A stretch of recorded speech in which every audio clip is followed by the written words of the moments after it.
He's Nick. I'm Matt. We're insufficient. Turn this off. I hate this.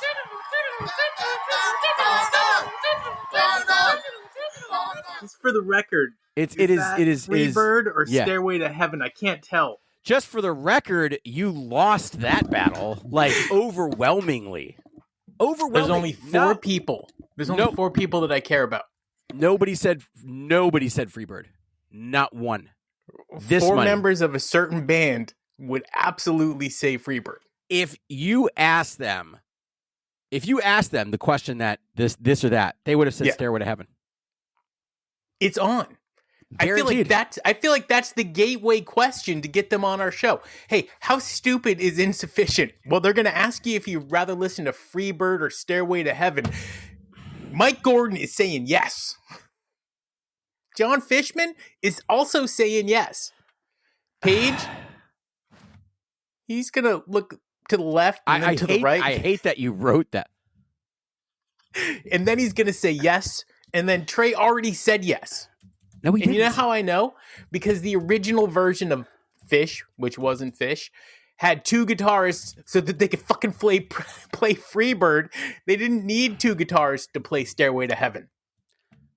Because Jimmy Page was so good, you don't need a second guitar player. You just need fucking Jimmy. Okay. Don't touch Jimmy. I'm gonna hit the regular music because I feel like our vibe's off, but just for like a second. All right, fine. Yeah. Nice. Thanks, man. That was good. Woo, that was great. How you doing? I'm good, man. How are you? Dude, I'm doing great. I took too much heat last night from the fans of our show, and I had to exact a little revenge. Wicked heat. It was worth it. So it was bad, bro. It was worth it. I feel like my takes are hit or miss. Either everybody's on board or everybody's against it. Everybody's on board. There's no gray area. A lot of people like you, Nick. It's all right. But you lost the Freebird thing. It's all right. 100%. I'll take the L. However, we were right about the 2.0 being the unappreciated. Somebody did say 99 in 2000. That's still 1.0. Yeah, excuse me, 2.0. We said 2.0 was underrated. Yeah, we said 2.0. Yeah, but I don't think 99 and 2000 are underappreciated. I think those are some great fucking shows. As a matter of fact, people just say the 2.0 is underappreciated because it was the Oxy days, as they say. And I don't care what you say. Winter 2.0 was some of the best Phish you could ever get. 2003 is fire. Straight fire. It's unreal. And then Summer. Unfortunately, it's followed by 2004. Four summer shows. 4 summer shows are what made that fucking whole time worth it.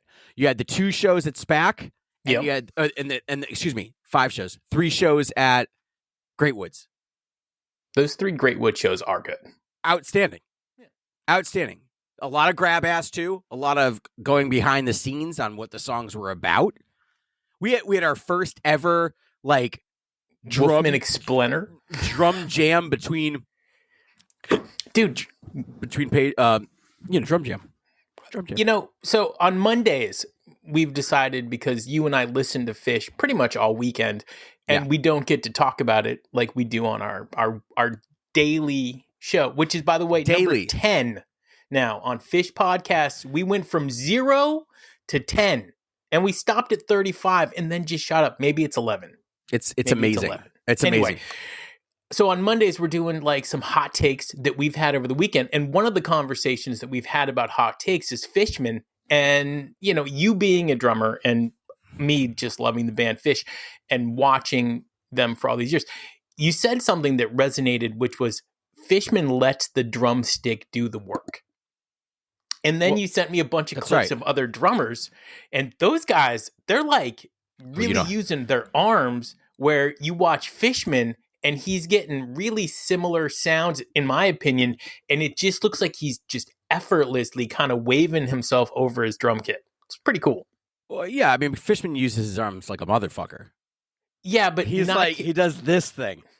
Well, yeah, he does. He gets it up there if he's riding the funk. They're not using as much arm. That guy is not using as much arms as you think he is. He looks like he's using a lot of arms. He isn't.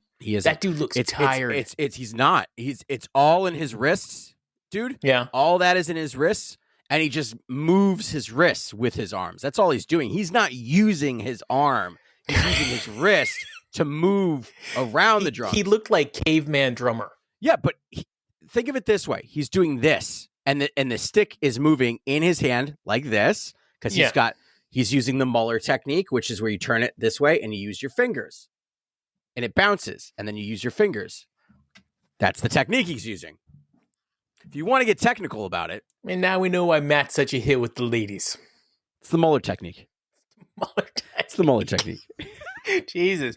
This is automatically getting the little E warning. I don't even have to put it up. Hey, today is a great episode. Today is our first episode of reviewing one of we don't even have a name for the segment. It's so fresh. I don't want to butcher her name. Is it Eliza? Eliza Alishance. Kind enough, gracious enough to hook us up with some of the stuff, some of the shows that she's reviewing this weekend. Just so you know, tune in Friday through Sunday. Lisa's shows are Friday through Sunday. We've got a 9, a 3. So Friday is at 9, Saturday is at 3. Another Saturday is at 9 p.m. Sunday is at 3 p.m. and then another Sunday at 9 p.m. Tune in to her show on Phish Sirius XM Radio. My guess is you guys already have Phish Sirius XM Radio on your playlist, but they do concerts every day, full concerts. It's usually her or Jonathan. She's a way cool vibe. Really nice that she shares with us what she's going to do over the weekend so that we can pick one and tell you about it. And because we're fucking biased dickweeds, we picked one that I went to. Well, actually, I picked it, and then you're like, I was at that show. That's exactly how it went down. Yeah, so don't hate on yourself so much. All right. So today we're going to do one of the shows that Eliza picked out, which is her Friday show at 9 p.m. For 8/17/1996. This one is Plattsburgh Air Force Base. And what is this? What's this? What festival is this thing? Don't hit me with the name of the festival. Clifford Ball? Yes, good boy. Okay. Not the Great Went. That was like 2 years later. The Lemon Wheel, they're all the same. In the beginning, they're all the same. In the beginning. In the beginning. Okay, by the way, what the fuck? Is she going to play all 3 sets, or is she only going to do 2? No, she's because one set took place in the daytime. People sleep? People sleep in the daytime. Yeah, if they want to. If they want to.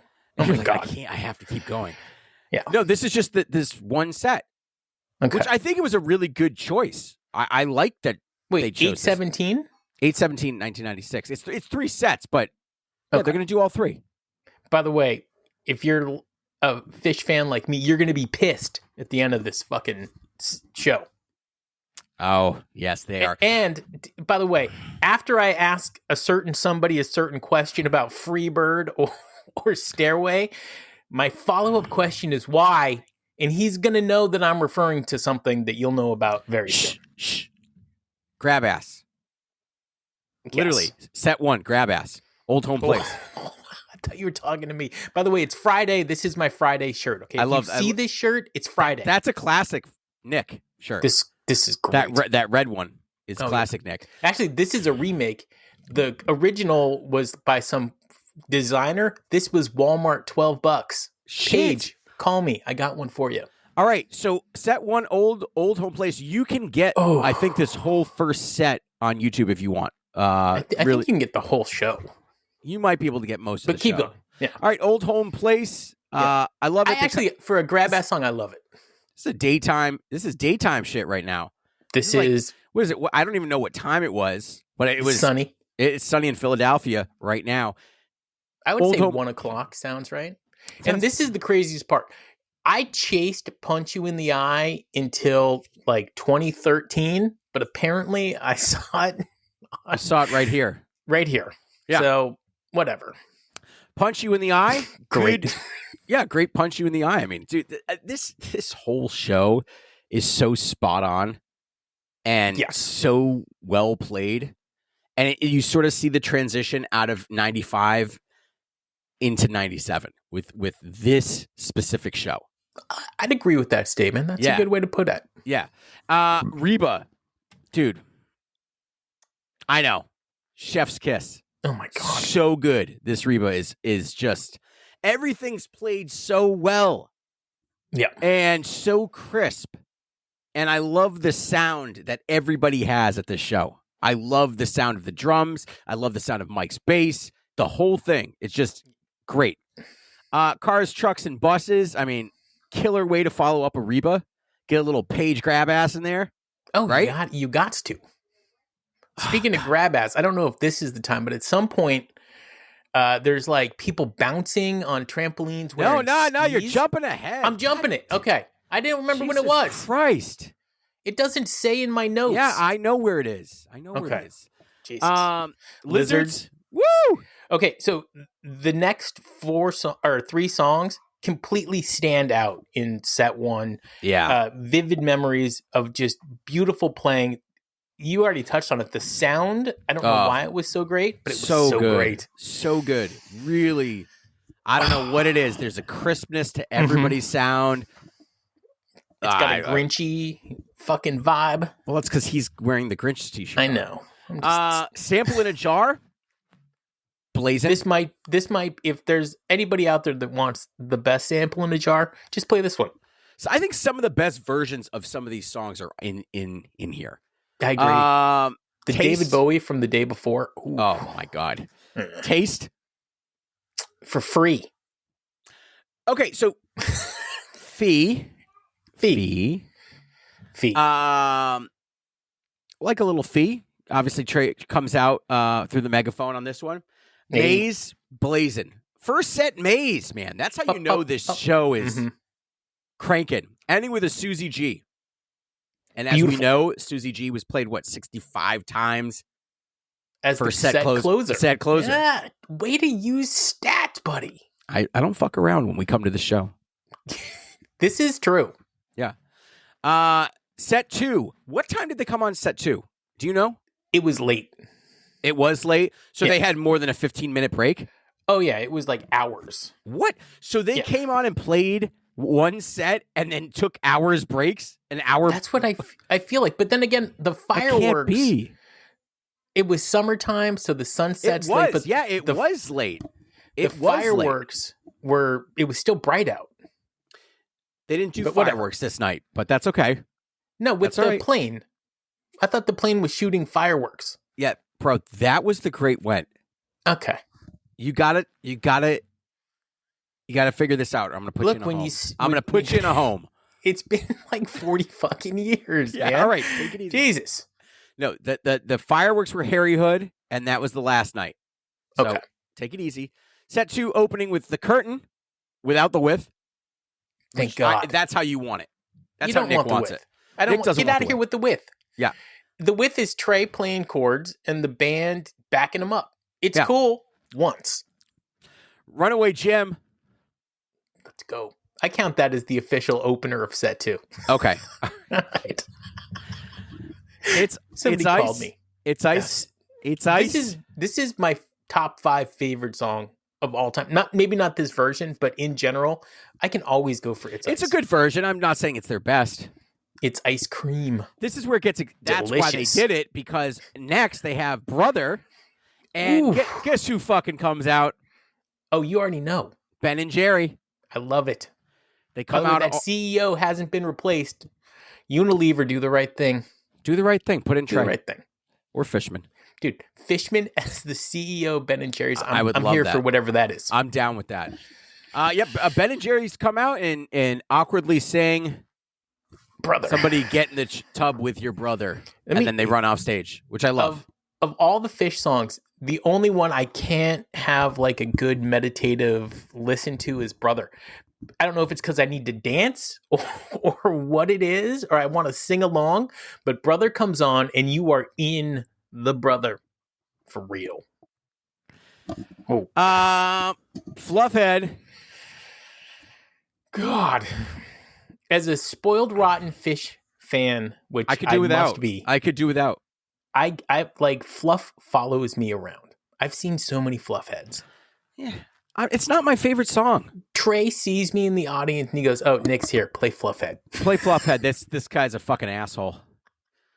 If you see, he had a really nice Hawaiian shirt. He lost it by a designer, and then he went to Walmart and picked up another one. No, I have the other one. And then Paige jumps in. He's like, "Dude, I do the same thing. Fuck you." Dude, on next Friday, I'm wearing both at the same time. Please do. Please do. But wear one of them frontwards and the other one backwards. No, I'm going to wear one as pants. Oh, perfect. It's better than not wearing any pants. Shh. Run like an antelope. Yes. This was a good one. It was highlight of the set 2 for me. This is where they had a lady come out, I think, if I'm not mistaken, and she's twisting around on a rope for this. I feel like that was a New Year's show. She's got a rope around her neck. She's twisting it around. She's doing crazy shit on a rope, basically. Somebody's definitely jumping in the tub with my brother. Yes, the female acrobat was during Antelope. Golgi apparatus.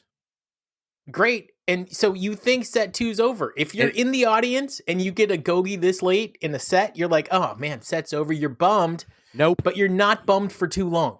Nope. This is Creamy Jeans for Nick. Oh, ending set 2 with Slave to the Traffic Light. Yeah. And I don't know what played jam 54 chart, times. I don't know what jam chart means, but this is a jam chart version. Is that what they said? You can tell because it's purple. Because it's top. It's top tier. Yeah, but who decided it was top tier? Not me. I didn't vote. Nope, I didn't vote. You and I should get a vote. We should get a vote that counts at least as 5 votes. We should start a podcast about Phish. That's a good idea. Why the fuck haven't we been doing that? Dude, fuck, man. So We've been wasting our time talking about this band GOOOO for too long. Awful. Set 3. What time did they come back? Was that a 15-minute, though? I feel like it was shorter than hours. It was shorter than the gap between 1 and 2. Okay. But the whole thing is weird because it was bright out when Trey walked off the stage at the end of the show. No, it wasn't. It was dark as fuck. Really? Go watch the show again on YouTube. Right. Dude, I have so many PTSD. Keep going. Jesus. Set 3 opener, Wilson. Yes. You know what? Set 3 with Wilson, I'll take that.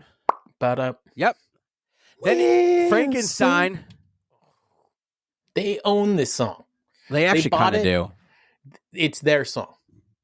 As a matter of fact, by the way, maybe next week on one of our segments, we could talk about who, if Phish finally makes it into the Rock Hall, which it seems like they will, who should induct them. And I think that if it's Goose, I'm going to lose my fucking mind. Oh my God, that would be so bad. No, it has to be a contemporary, right? So that dude, Anthony Kiedis, am I saying that correctly?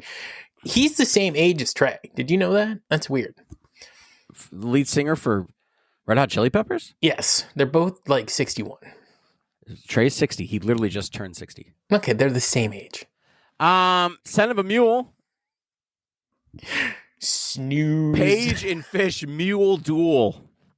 I mean, you got to. Mule Duel. Yeah. Tweezer. Okay, so this is where shit gets nuts. This tweezer is really good, and this is where the guys come out on the trampoline. Well, okay, but you totally glossed over it. You and I talked about how Fishman never does drum solos. During this Son of a Mule, it's not Paige versus Trey, it's Paige versus Phish, and Phish does a fucking drum solo. He kind of does. No, he totally does. For he does. Fucking ever. He does. And it's one of the few times. And you and I have joked that he does less drum solos than Ringo. And Ringo did 2. I don't even know if he ever did one. He did one. Did he? Yeah, he did one at the beginning of one of the songs. It's great. I mean, it's Ringo. No. Bourbon Festival Ringo with Phish, Trey. Please. Yeah, with Phish. With Phish. Yeah, that'd Trey. Be fucking sweet. Speaking of that, Day in the Life. You said Tweezer? I did. We talked about Tweezer. They came out. They jumped. It. I would love it if he came out and played Day in the Life with them. Got up. God. Got out of bed. Dragged a comb across my head. All the way along. And I'm putting money that Paul McCartney will be here. And you could get a Paul and a Ringo with Phish. You think There's so? a possibility. Yeah. That would be Absolutely. insane. That would be the most insane thing ever. That'd be insane. And then they play a Beatles song? Well, it would be Day in the Life. Rocky and Trey would love it. Rocky because Raccoon. No. It would be, or like maybe While My Guitar Gently Weeps. Probably not. He does that all the time. He literally just did that. Yeah. Possum, just when you think the set's going to end, though. It doesn't. It didn't. I love that they put the Tweezer reprise to end, like only 2 songs in between. The original Tweezer. Same set reprise. I love baby. It. And ending, encore, Harpua. Now, let's talk about this Harpua. I should just hit the stop button on our podcast now. And it would be the same fucking thing. There would be no closure. How do you walk off without talking about a dog in a station with a bad reputation? There was no story. They're in the middle of playing this, and he just walks out. He puts his guitar down. Didn't he? He finished it later. Years later. No, it's bullshit. And I don't know if he forgot. Like, I don't know I don't understand. I need to know. And maybe somebody out there knows. But why did you stop playing Harpua? Harpua is like one of the most beautiful things ever.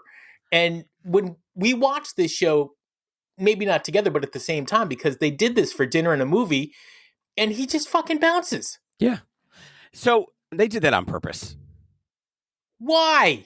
Because they're Phish. That's what they do. They fuck with people. Before the second set, by the way, Trey paid tribute to Aaron Stein of Syracuse, who was front row center for every show of that tour. Shout out. Dude, as like amped up and as excited as I was, every time I remember they completed Harpua and like the Lemon Wheel. No, Great Went, whatever. It breaks my heart. 4.6 rating on this bitch. Is that high? Out of 5? That's pretty high. Eliza, you've passed Jonathan as my favorite person on Phish Radio. Even though there's only 3 of you. Thank you, You are number 1. Everybody out there, listen to her show. Please. And listen to our show. Friday through Sunday. We didn't do Big Money Friday. Do you want to do one? No, we don't have to do Big Money Friday. He's Matt, I'm Nick. We are insufficient. Oh, it did start. Thank you. Hey, how are you? I know, Friday. No, man, I'm still bummed about that fucking Harpua. How many years has it been? That's ridiculous. You're still bummed? It's 29. Dude, it's like right here in my soul. Trey's like, get over it. I was waiting for them to come back out. I'm like, oh, they're coming back out. They did the same thing with Iculus at New Year's, and Trey was like bothered by it. He was like, all right, assholes, here's Iculus. Well, no, people were mad he didn't play it when he played Gamehenge. But then they did play it. Yeah, then he came out and he played it the next year. Yeah. Different than playing it and then stopping in the middle of it. I love that. I didn't. It was such were you tripping and then you were like, oh, man. I was like, on day 3, totally sober. Were you? Yeah, because day 2, when the dude next to us fucking got carted off in an ambulance, was like, wow. And also, I only like smoked pot back then, so whatever. That must have scared the shit out of you. Why, Trey? Was it Trey's call? It's Trey's butthole.